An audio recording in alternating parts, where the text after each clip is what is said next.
আসসালামু আলাইকুম। আশা করি সবাই ভালো আছেন। আলহামদুলিল্লাহ আমিও ভালো আছি। এটা আমার ফার্স্ট ব্লগ। তো আমি আমার ফার্স্ট ব্লগ এসে করছি এশিয়া আন্তর্জাতিক বাণিজ্য মেলায়। আর এটা অনুষ্ঠিত হচ্ছে বিজয় সরণির মেট্রো স্টেশনের পাশেই। তো আমরা এবার প্রবেশ করব। প্রবেশ করার জন্য এখানে 20 টাকা দিয়ে টিকিট নিতে হবে। তো 3টা টিকিট নিয়ে আমরা প্রবেশ করলাম। প্রবেশ করার পরেই আমরা সরাসরি একটু 3 পিসের দোকানে যাই।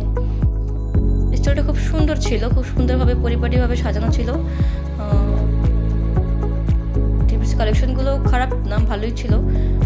আম্মু আসলে সবসময় পরার জন্য কিছু থ্রি পিস নিতে চাইছিল, কিন্তু এখানে তার ওরকমের মানে পছন্দ মতো পাচ্ছিল না। আমি খুঁজতেছিলাম দেখি পাই কি না আম্মুর জন্য, কিন্তু না, আম্মুর পছন্দ হচ্ছিল না।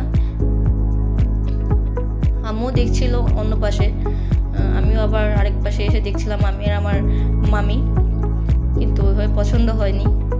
তো আমি আমার মামির হাতে ফোনটা দিয়ে বললাম, তুমি একটু দেখো, তুমি একটু ধরো ফোনটা, ভিডিও করো, আর আমি একটু দেখি থ্রি পিস আমার মন মতো পাই কি না। বাট না পাওয়াতে আমরা দোকান থেকে বের হয়ে যাচ্ছিলাম। অমনি আমার পার কাছে চোখ পড়ে একটা বিড়াল, খুবই সুন্দর। ইচ্ছে শুরু করে নিই, বাট আমার আম্মু বলছে না, ওটা নেওয়া যাবে না। তো আমি হাঁটা শুরু করি, হাঁটতে থাকি। আমার হাতের ডান পাশেই ছিল নানান রকমের খাবার স্টল, আর বা পাশে দেখতেই পাচ্ছেন জামা কাপড়, ছোটোদের জামা কাপড়গুলো এত সুন্দর ছিল, মানে খুবই ভালো লাগছে। আর আমার একটা প্যান্ট লাগবে, এটা আম্মু আমাকে বলতেছিল যে দেখ পছন্দ হয় কিনা, বাট এটা আমার যেরকম কোয়ালিটি লাগবে সেরকম কোয়ালিটি ছিল না। আমি আবার ছোটোদের জামা কাপড় দেখছিলাম, খুবই সুন্দর ছিল জামা কাপড়গুলো। আমার ঘরে যদি ছোটো বোন থাকতো আমি অবশ্যই জামাটা নিয়ে নিতাম। দুর্ভাগ্যবশত আমি একা, আমার কোনো বোন নেই, ভাইও নেই। তো আমি ঘুরে ঘুরে দেখতে থাকি পছন্দ হয় কিনা, যে না দেখছি পছন্দ হচ্ছে না, তো আমি দোকান থেকে বের হয়ে আসি।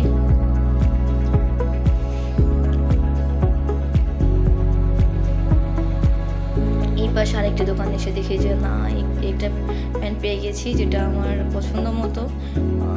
প্যান্টের কাপড়টা খুব ভালো ছিল বলতে অতটাও না, বাট একদম খারাপও ছিল না, ভালোই ছিল, আমার পছন্দ মতো হয়ে গেছে আর কি। তো আমি লোকটার কাছে জিজ্ঞাসা করছিলাম যে এটা আমার সাইজে হবে কি না। সে বলছিল যে হ্যাঁ, এটা আপনার সাইজে হয়ে যাবে। তো এটা প্যাকেজিং করে আমাকে দিয়ে দেয়, আম্মু টাকাটা দিচ্ছিল। আমি আবার এখানে দেখিয়ে দিতেছিলাম যে আমি এটা নিয়ে নিয়েছি। দোকান থেকে বের হয়ে হাঁটতে থাকে সামনের দিকে। সো আমি যেহেতু এই প্ল্যাটফর্মে নতুন, সবাই প্লিজ একটু সাপোর্ট করবেন, অবশ্যই সাপোর্ট করতে হবে, নাহলে তো আগানো যাবে না, একটু দেখবেন। সো আমি আবার আম্মুর পিছিয়ে হাঁটতে চলে আসছে একটা মাটি দিয়ে তৈরি জিনিসপত্র। সেখানে খুবই সুন্দর সুন্দর জিনিস ছিল। এখানে প্লেট, মগ, দেন নানান রকম শোপিস ছিল, টপ ছিল ফুলের, দেন ওয়ালমেট ছিল। দেন ওইখান থেকে বের হয়ে এসে আবার একটা গালিচা, মেবি এখানে নানান রকম গালিচা, ব্যাগ, হাতে তৈরি নানান জিনিসপত্র ছিল, খুবই সুন্দর, দেখার মতো, চোখ ধাঁধানো জিনিসপত্র, ভালোই লাগলো। দেন আমি হাঁটতে থাকলাম। এখানে নানান রকমের পিঠা তৈরি আছে, বাট এখানে আমি দাঁড়াইনি, আমি হাঁটতেই থাকি। এখানে নানান রকম খাবারের স্টল, আর এত মানুষ ছিল যা বলার বাহিরে। আর মেলাটা অনেক বড় এরিয়া ছিল না, কিন্তু মোটামুটি ভালোই লাগছে ওখানে ঘুরতে। আমার মনে হয় সবারই ভালো লাগবে। এখানে নানা রকম ওয়াটার বোতল, আর ওয়াটার বোতলগুলো খুবই সুন্দর ছিল, রুচিসম্মত। দেন এখানে আবার নানান রকম তৈজসপত্র ছিল, হাঁড়ি পাতিল যা যা লাগে সংসারে, অনেক রকম জিনিস ছিল। এগুলোর নামও আমি অনেক কিছু জানি না। তো আম্মু আবার এখানে একটা গোগারিজের দোকানে চলে আসছে, কাঁচের জিনিসের। এবার ঘুরে ঘুরে দেখতেছিলাম কীরকমের। তো আমি আবার সামনে দিয়ে যাচ্ছি, কি আছে আরও দেখাতে চাচ্ছি আপনাদেরকে। এখানে একটা পাকিস্তান থেকে, মেবি নয়তো ইন্ডিয়ান থেকে একটা দোকান এসেছে, আই নট শিওর, বাট এখানে তারা বাইরে থেকে এসেছে এতটুকু জানি। তো আমি এখানে কি জানি কিনতে যাচ্ছে, আমি আবার দেখতে গেছি যে কি কিনছে। তারপর দেখছি একটা চামচের দাম দর করছে, বাট তার দামে মিলে নেই, এই জন্য সেটা না কিনে এখান থেকে চলে এসেছে। তো আমরা বের হয়ে গিয়ে মেলাটার আরেক পাশে ছোটদের জন্য কিছু রাইডের ব্যবস্থা করেছে। আমরা সেই রাইডের জায়গায় চলে যাচ্ছি। আসলে মেলাটা আমি আগেই বলেছি অনেক বড় এরিয়া নয়, ছোটোর ভিতরে খুব সুন্দর এবং অনেক অনেক স্টল ছিল। আমি সবগুলো স্টল ঘুরে দেখাতেও পারিনি। আসলে অনেকগুলো স্টল ভিডিও করতে গেলে অনেক বড় ভিডিও হয়ে যায়। সো যেহেতু এটা আমার ফার্স্ট ব্লগ, তো ছোটো করেই আমি ছাড়ার চেষ্টা করছি, ছোটোখাটোর ভিতরে চেষ্টা করছি যাতে একটু সুন্দর হয়। বাট যেহেতু আমার ফার্স্ট ব্লগ একটু ভুল ছুটতে হবে, অবশ্যই ক্ষমা সুন্দর নিশ্চিত দেখবেন। তো এখানে নানান রকম রাইড ছিল। আমার রাইডে আসলে চড়তে খুব ভয় লাগে। আমি আম্মুকে বলছিলাম যে আম্মু তুমি উঠবা, বাট আম্মু আমাকে একটা কাহিনী বললো যে এই নৌকায় উঠে নাকি তার অবস্থা খুব খারাপ হয়ে গেছিলো, সে আর উঠতে চায় না। তো এখানে অনেকগুলো বাচ্চারা লাফালাফি করছিল, আমার দেখে খুব ভালো লাগলো।